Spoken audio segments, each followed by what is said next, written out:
राधे राधे प्यारे भक्तों, जय श्री कृष्णा। तो आज हम दूसरे अध्याय के साथ मिल रहे हैं, कार्तिक मास के महात्म्य कथा अध्याय 10। तो मैं आशा करती हूँ कि आप सभी कुशल होंगे अपने घर में। तो आप कृपया करके कथा को ध्यानपूर्वक सुनिए।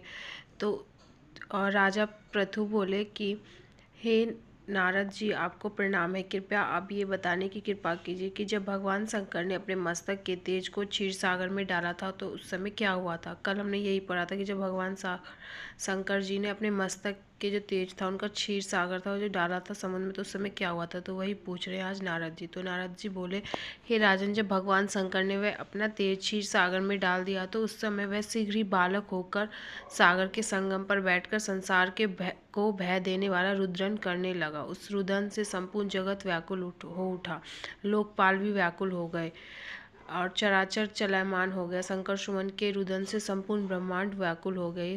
देखकर सभी देवता और ऋषि मुनि व्याकुल होकर ब्रह्मा जी की शरण में गए और उन्हें प्रणाम कर उनकी स्तुति कर ली। यानी शंकर भगवान जी क्रोधित हो गए थे, अब क्षीर सागर में उन्होंने डाला था। उसके बाद तो फिर ब्रह्मा जी के पास सब देवी देवता गए कि अब आगे क्या होगा। तो हम आगे की और कथा सुनते हैं। फिर उन सभी ने ब्रह्मा जी से कहा, सभी देवी देवता ने ब्रह्मा जी से कहा, हे पितामह, ये तीन बहुत ही विकट परिस्थिति उत्पन्न हो गई है। हे महायोगिनी, इसको नष्ट कीजिए। देवताओं के मुख से इस प्रकार सुनकर ब्रह्मा जी सत्य लोक से उतरकर उस बालक को देखने के लिए सागर तट पर गए। जो क्षीर सागर में उन्होंने डाला था वो बालक बन गया था, तो सागर तट पर गए ब्रह्मा जी देखने।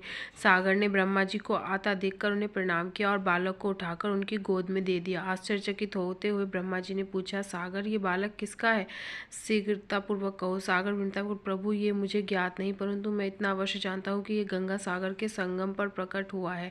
इसलिए जगत गुरु, आप इस बालक का जात कर्म आदि संस्कार करके इसका जातक फल बताइए। नारद जी राजा पृथु से बोले, सागर ब्रह्मा जी के गले में हाथ डालकर बार बार उनका आकर्षण कर रहा था। फिर तो उसने ब्रह्मा जी का गला इतनी जोर से पकड़ा कि उससे पीड़ित होकर ब्रह्मा जी की आंखों से आंसू टपकने लगे। ब्रह्मा जी ने अपने दोनों हाथों को जोर लगाकर किसी प्रकार सागर से अपना गला छुड़वाया और सागर से कहा, हे सागर, सुनो, मैं तुम्हें इस पुत्र का जातक फल कहता हूँ। मेरे नेत्रों से जो ये जल निकला है इसका कारण इसका नाम जलंधर होगा। उत्पन्न होते ही ये तरुणावस्था को प्राप्त हो गया, इसलिए सब शास्त्रों को पारगमी, महापराक्रमी, महावीर, बलशाली, महायोद्धा और अन्य विजय प्राप्त करने वाला होगा। ये बालक सभी दैत्यों का अधिपति होगा।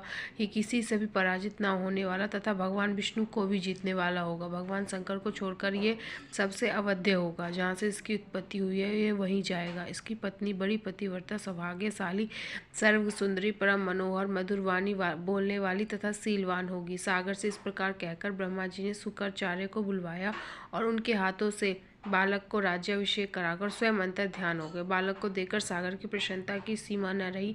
वह हर्षित मन से घर आ गया। फिर सागर में उसका बालक का लालन पालन कर उसे पुष्ट किया और फिर काल नेमी नामक असुर को बुलाकर वृंदा नामक कन्या से विधि पूर्वक उसका विवाह कराया। उस विवाह में बहुत बड़ा उत्सव हुआ। श्री शुक्राचार्य के प्रभाव से पत्नी सहित जलंधर दैत्यों का राजा हो गया।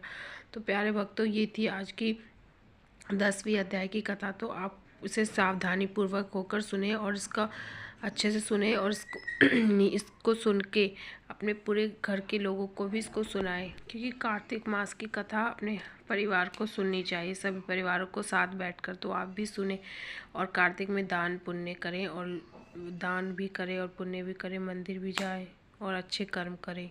तो राधे राधे एवरीवन। हम अगले वीडियो के साथ कल मिलेंगे 11वें अध्याय में। तब तक आप लोग अपने घर में सुरक्षित रहिए और भगवान विष्णु की कथा सुनते रहिए और उनका गुणगान करते रहिए।